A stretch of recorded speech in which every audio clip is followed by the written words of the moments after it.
All right, so today we're diving into something that I know a lot of you are really curious about. Visualization and its potential for, manifesting all those desires that you have. Hmm. We're going to kind of unpack and take a look at a YouTube video. It's titled Visualize It 100 Times and Make It Your Reality Law of Assumption. And it's by Manifest with APY. Um, and this video, it claims that you can manifest some pretty major changes in just 2 weeks using like a very specific visualization method. Now, I've played around with visualization before, but 2 weeks, that's a pretty bold claim. So I'm really curious to see what this technique is all about. Yeah, I think what's interesting is how this video really ties visualization to this idea of the law of assumption, which is kind of this core concept in manifestation. It's this idea that by believing in something strongly enough, you're essentially making it your reality. And so this specific technique is presented as like a very concrete way to kind of put that law into practice. Okay, so how does this visualization method actually work? What are the steps? Well, the video starts by emphasizing the importance of clarity. It's not enough to just have like a vague desire for something. You really need to pinpoint exactly what it is that you want. So let's just say you want to manifest a trip to Paris. The video would say, okay, we need to go deeper than just the idea of being in Paris. What kind of trip is it? Is this a romantic getaway? Is this a solo adventure, a family vacation? What specific sites do you want to see? What activities are you going to be doing? What feelings do you want to experience while you're there? The more detailed you can get with your vision, the more powerful that visualization is going to be. Okay, so it's all about getting like hyper specific Yeah. with those desires. That makes sense.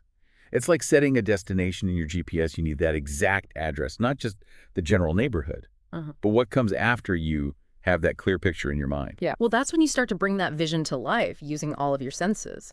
So, imagine yourself in Paris. You're walking along the Seine. You can feel those cobblestones beneath your feet. You hear the street musicians playing. Smell the aroma of freshly baked bread from a boulangerie. You really want to try to immerse yourself in that whole experience. Oh, I'm already feeling more relaxed. Yeah. But hold on. So if I'm visualizing this trip to Paris, does that mean I need to spend like hours daydreaming? Actually, no. The video suggests that you keep your visualizations pretty short and focused, just like 5 to 10 seconds each. The key here is repetition. They recommend that you visualize that scene 100 times. Wow, 100 times. That's quite a commitment.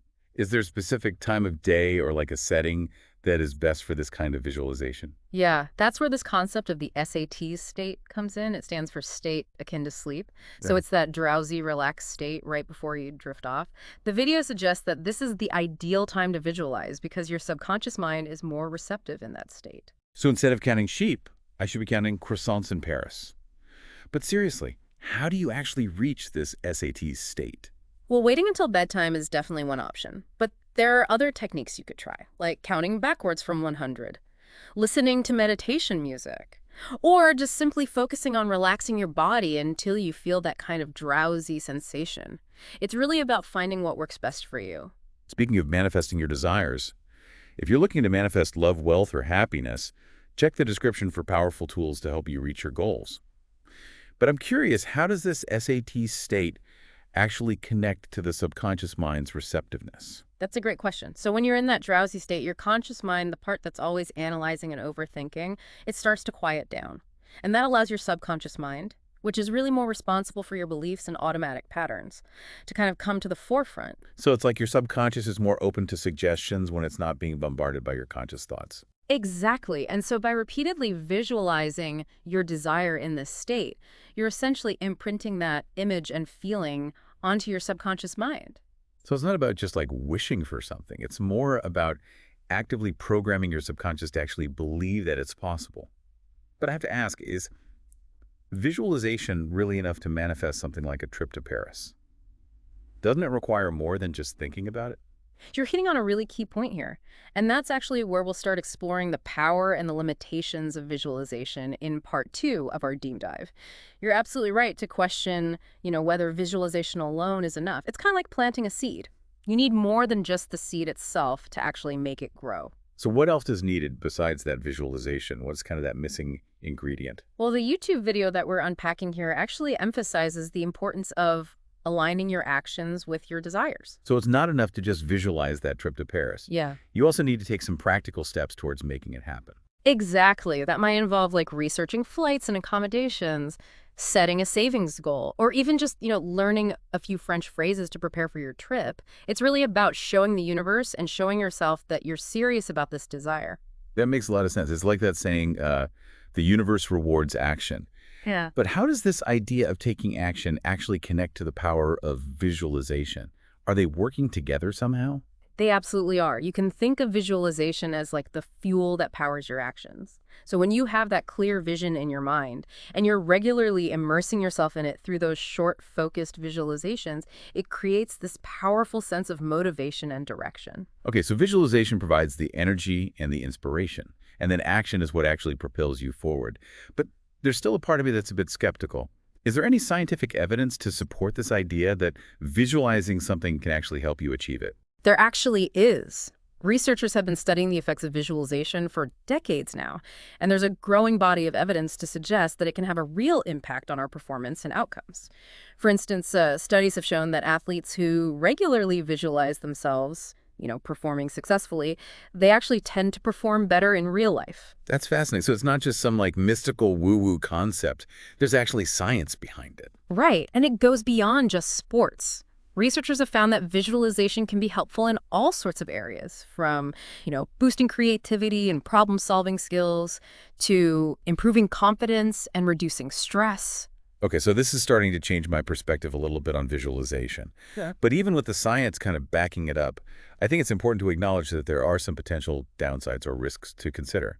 If we're talking about, actively shaping our reality, that's a pretty powerful concept. Yeah. And it could be misused or misinterpreted. Yeah, you're raising a really important point, and it's one that the video doesn't really explicitly address. It's so crucial to approach any kind of technique for personal growth with a healthy dose of critical thinking and self-awareness. So what are some of those potential pitfalls or dangers Hmm. that we should be aware of when it comes to visualization and manifestation? One of the biggest risks is falling into the trap of what's called toxic positivity, where you're essentially ignoring or suppressing those negative emotions or challenges in your life. Visualization shouldn't be used as a way to like escape reality or pretend that everything is perfect. Right. It's about acknowledging that full spectrum of human experience, both the good and that bad. Exactly. Another potential pitfall is becoming so fixated on the outcome, on that perfect picture that you've created in your mind, that you actually miss out on the present moment and the journey itself. Life is about the process, not just the destination. So it's about finding that balance between, having a clear vision for the future, Hmm. but also staying present and engaged in the here and now. But what about the ethical considerations of manifestation? I mean, this idea that you can manifest anything you want, it sounds great in theory, but couldn't it lead to a sense of entitlement? Or even victim blaming? Yeah, those are really valid concerns. It's important to remember that manifestation isn't about, controlling other people or external circumstances. It's really about aligning yourself with your desires and taking actions that are in alignment with your highest good. So it's not about manipulating the universe to get what you want. It's more about becoming the kind of person who's actually capable of attracting those things into your life. That's a great way to put it. And it's essential to approach manifestation with a sense of humility and gratitude. It's not about demanding that the universe give you what you want, but rather about appreciating what you already have and being open to receiving more good into your life. I'm really appreciating this nuanced perspective. It's easy to get caught up in the excitement of like manifesting your desires, but it's so important to approach these concepts with a sense of responsibility and balance. But what about the role of belief in all of this? The video seems to suggest that belief is like essential for manifestation to work. But what if you have like doubts or limiting beliefs? That's a very common challenge, and it's one that the video acknowledges, although maybe not as thoroughly as it could. Manifest with APY suggests that repetition is key to overcoming those limiting beliefs. So by repeatedly visualizing your desire, you're essentially retraining your mind to believe that it's actually possible. It's like building a new mental muscle. The more you practice, the stronger your belief becomes. Exactly. And that's where the idea of the SAT state comes in again. By visualizing in that drowsy, relaxed state, you're kind of bypassing your conscious mind's resistance and allowing those new beliefs to take root in your subconscious. I'm starting to see how all these pieces fit together. The visualization, the action, the belief, the subconscious mind. It's a pretty fascinating and complex process. But I have to admit, I'm still grappling with this idea that you can manifest anything you want, even something as big as like a trip to Paris. Well, remember that this video focuses on the law of assumption, which really emphasizes the power of belief. It's about cultivating this deep, unwavering faith that what you desire is already yours, even if you can't see it yet. That's a powerful concept. But it also raises some interesting questions. For example, what happens if your desires conflict with someone else's? Or what if what you want isn't actually in your best interest, even if you think it is? Those are excellent questions, and they highlight the importance of approaching manifestation with a sense of discernment and ethical awareness. So it's not just about getting what you want. It's about aligning your desires with your values and considering the potential impact on yourself and others. Precisely. And it's also about recognizing that the universe might have a different plan for you, one that might be even better than what you initially envisioned. That's a great reminder to stay open to possibilities and trust in the unfolding of life. But I'm curious, is there anything in the video that addresses how to deal with setbacks or disappointments along the way? Hmm. I mean, what if you're doing all the visualizations, you're taking all the actions, but things still aren't working out the way that you'd hoped? That's another area where the video could offer a bit more guidance. However, it does emphasize the importance of commitment and consistency, which suggests that setbacks are to be expected, but they don't have to derail your progress. So it's about staying focused on your vision, trusting the process, and not giving up even when things get tough. Exactly. And it's also about remembering that sometimes what we perceive as setbacks are actually redirects, guiding us towards something even better than what we initially desired. This reminds me of that quote, sometimes not getting what you want is a wonderful stroke of luck. But let's shift gears for a moment and talk about something that's often associated with manifestation. There's the idea of signs from the universe. Do you think there's any validity to that concept? That's a fascinating topic, and one that often sparks a lot of debate. Some people believe that the universe communicates with us through signs and synchronicities, while others dismiss it as just mere coincidence. Yeah, I've definitely had those moments where it felt like the universe was sending me a message. But I've also had times where, I've probably overanalyzed things and been looking for signs where there were none. I think it's important to approach the idea of signs with a healthy dose of discernment and skepticism. It's easy to get caught up in looking for external validation, but the true guidance really comes from within.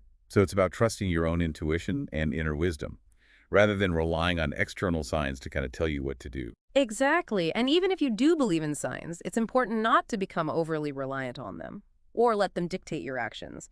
Ultimately, you are the author of your own life, and you have the power to choose your path. That's a powerful reminder to take ownership of our choices and decisions. But what about the role of gratitude in manifestation? I've heard that expressing gratitude can help to attract more good things into your life. Is there any truth to that?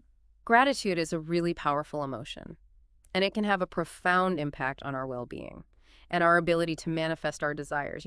When we focus on what we're grateful for, it shifts our mindset from one of lack to one of abundance. So instead of dwelling on what we don't have, we're appreciating what we do have, which opens us up to receiving even more. Precisely.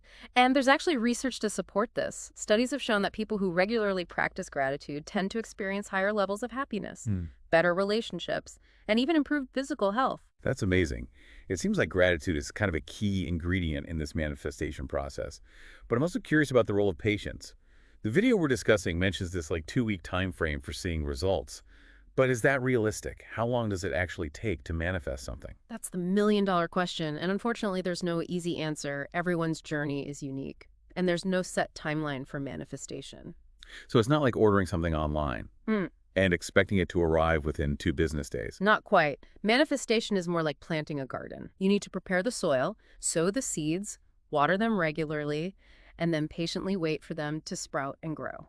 That's a beautiful analogy. Yeah. And it highlights the importance of trusting the process and not getting discouraged if you don't see those immediate results. Exactly. Sometimes things manifest really quickly, while other times it takes a lot longer. The key is to stay committed to your vision, keep taking inspired action, and trust that the universe is working in perfect timing. This is all making me think about that difference between instant gratification and delayed gratification. We live in a world where we're so used to getting what we want instantly. But manifestation seems to require a very different kind of mindset. You're right. It requires patience, persistence, and a willingness to kind of surrender to the unfolding of life. So it's not about forcing things to happen on our timeline, but rather about aligning ourselves with the natural flow of the universe. Precisely. And that actually brings us to another important aspect of manifestation, which is this idea of letting go. Okay, I'm intrigued. What does it mean to let go in the context of manifestation? It means releasing your attachment to the outcome and trusting that the universe knows what's best for you. It's about surrendering control and allowing things to unfold naturally. But doesn't that contradict the whole idea of like actively creating your reality? Not necessarily. It's more about finding a balance between effort and surrender. You still need to have that clear vision. Take inspired action and believe in your ability to manifest your desires, but at the same time, you need to kind of release your grip on how and when those things will manifest. So it's like setting the intention, putting in the work, Mm-hmm. and then letting go of the need to control the outcome. Exactly. And that can be a really challenging concept to grasp, especially in a society that values control and certainty. But it's so essential for allowing the universe to work its magic. This makes me think about the difference between like forcing a door open and allowing it to open effortlessly. Sometimes the more we like push and strain, the more resistance we create. But when we relax and let go, things often flow much more smoothly. That's a perfect analogy, and it highlights the importance of trusting in the wisdom of the universe. Sometimes what we think we want isn't actually in our best interest, and the universe might have something even better in store for us. Speaking of manifesting your desires, if you're looking to manifest love, wealth, or happiness, check the description for powerful tools to help you reach your goals. So as we wrap up this part of our deep dive into visualization and manifestation, what are some key takeaways that you want our listeners to remember? I think the most important thing is to approach manifestation with a balanced and holistic perspective. You know, it's not a magic wand that grants you instant wishes, but rather it's a powerful process of personal growth and transformation. Right. It's about aligning your thoughts, beliefs, actions, and emotions with your desires, and trusting in the unfolding of your journey. Exactly. And remember, the universe is always conspiring to support you, even when it doesn't seem like it. Stay open to possibilities, embrace the journey, and never underestimate the power of your own potential. Beautifully said. Now, in part 3 of our deep dive, we'll explore some specific techniques and practices that can help you harness the power of visualization and manifestation in your own life. Welcome back to our deep dive into visualization and manifestation. So we've covered a lot of ground already, from the importance of clarity and action to the power of belief and gratitude. I'm really eager to kind of explore some more specific techniques that our listeners can actually start using today. Yeah, that's a great segue. The video that we've been unpacking, it offers a pretty simple yet powerful visualization exercise that aligns with all the principles that we've been discussing. Okay, so let's break it down. What does this exercise actually involve? Well, remember those short focus visualizations that we talked about earlier? Well, this exercise takes that concept a step further by incorporating affirmations. Affirmations. You mean like those positive statements Mhm. that kind of reinforce our desired beliefs? Exactly. So the video suggests creating an affirmation that reflects your desired outcome. You know, something like, I am happily enjoying my dream trip to Paris, or I am attracting abundant wealth into my life. So it's like combining the power of visualization with the power of like positive self-talk. Precisely. And the key here is to repeat this affirmation while you're visualizing. So you're seeing the image in your mind, you're feeling those emotions that are associated with it, and you're simultaneously affirming that it's already yours. Okay, I can see how that would create like a really powerful synergy. But what about those limiting beliefs that we talked about? How do you overcome those doubts that might kind of creep in during that visualization process? Yeah, the video acknowledges that limiting beliefs can definitely be a challenge, and it offers a few suggestions for kind of dealing with them. One technique is to reframe those negative thoughts into more positive ones. So for example, if you find yourself thinking like, I can't afford a trip to Paris, you might reframe that as, I am attracting the resources I need to make my dream trip a reality. So it's about consciously shifting your mindset from a place of scarcity to a place of abundance. Exactly. Another technique that the video mentions is to focus on the feeling of having already achieved that desire. So instead of dwelling on the lack of it in your current reality, really try to immerse yourself in those emotions that you would feel if it were already yours. That's interesting. It's almost like tricking your subconscious into believing that it's already happened. I'm also curious about the role of action in all this. If you're visualizing and affirming your desires, do you still need to take practical steps toward actually achieving them? Absolutely. As we discussed, action is essential. Visualization and affirmations can definitely help to clarify your desires, boost your motivation, and strengthen your belief. But they're not a substitute for real-world effort. So it's almost like the universe is meeting you halfway Yeah. and putting in the mental and emotional work, and the universe is providing those opportunities and resources. But it's like a collaborative process. That's a great way to put it. It's about aligning your inner world with your outer world. And when those two are in harmony, amazing things can happen.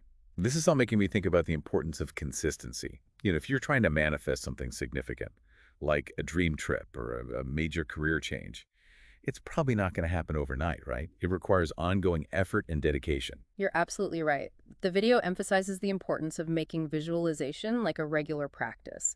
Even if it's just for a few minutes each day, consistency is key to rewiring that subconscious mind and aligning yourself with your desires. So it's like building any new habit. It takes Yeah. time and effort to make it stick.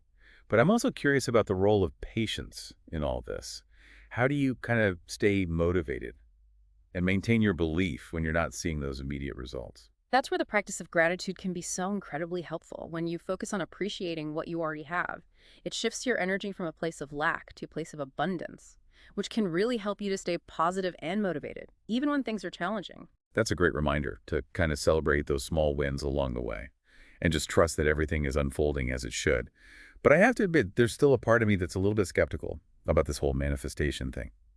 Is there anything that you would say to someone who's struggling to believe in the power of visualization and the law of assumption? I think it's important to remember that skepticism is healthy. It's natural to question things and not just blindly accept everything that you hear. But I would also encourage those who are skeptical to approach it with an open mind and a willingness to experiment. So it's like anything else in life. You don't really know something until you experience it for yourself. Exactly. And the beauty of visualization is that it's a pretty low risk experiment. There's no harm in trying it out and seeing what happens. You might be surprised by the results. That's a great point. And even if you don't manifest your specific desire in the exact way that you envisioned, you're still developing valuable skills like focus and clarity and positive self-talk, which can benefit you in countless areas of your life. Absolutely. And who knows, you might even manifest something even better than what you initially imagined. I love that idea. It's a reminder to just stay open to possibilities and trust that the universe has a plan for us, even if we can't always see it. Well, we've covered a lot of ground in this deep dive into visualization and manifestation. As we wrap up, what's the one key takeaway that you want our listeners to walk away with? I think the most important message is that you have the power to create the life that you desire. It starts with a clear vision, a belief in yourself, and a willingness to take inspired action. And remember, visualization can be a really powerful tool to support you along the way. Beautifully said. It's not about magic or wishful thinking, but about aligning your inner world with your outer world and becoming an active participant in the creation of your own reality. Exactly. And remember, the journey is just as important as the destination. Embrace the process, celebrate the small wins, and never stop believing in your own potential. If you enjoyed this episode, don't forget to like the video and subscribe for more content. Your support helps us continue sharing these insights on manifesting your best life. Thanks for joining us on the Deep Dive. Until next time, keep dreaming big and keep manifesting